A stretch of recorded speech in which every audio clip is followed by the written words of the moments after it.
bersama kami. Hari ini kita nak tunjuk satu eksperimen yang cantik dan sangat mudah dibuat, iaitu lava lamp di air mari. Bukan saja cantik, tapi ada sas menarik berlaku di sebaliknya. Jom kita mula.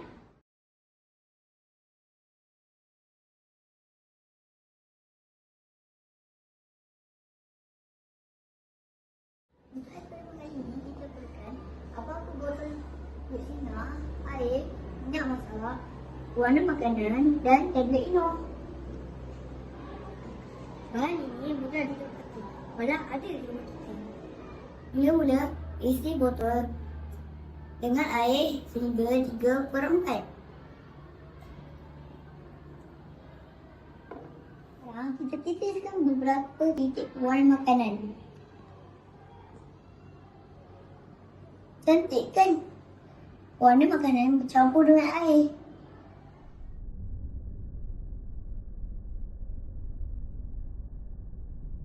Kemudian, masukkan minyak 1/4 bahagian.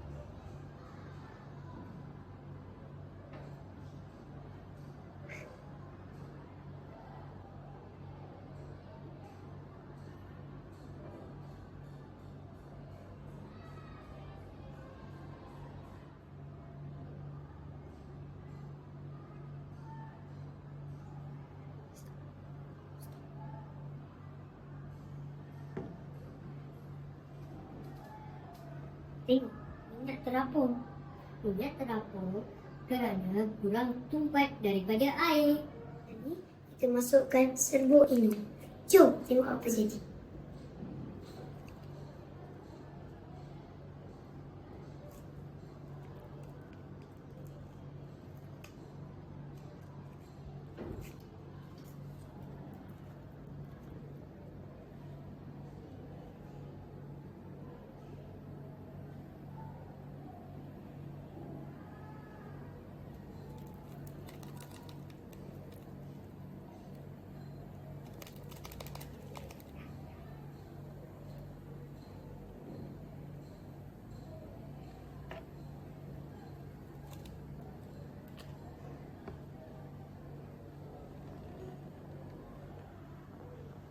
Wow, nampak macam lava lamp sebenar.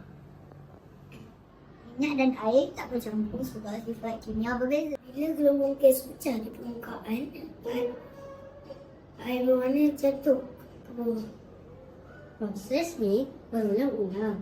Sebab tu nampak macam lava lamp bergerak. Baik kan? Dari bahan mudah, kita dapat hasil yang menakjubkan. Kita belajar tentang ketumpatan, cecair dan tindak balas kimia yang menghasilkan gas. Dari situ seronok. Jadi kita cuba sendiri. Jumpa lagi eksperimen seterusnya. Bye.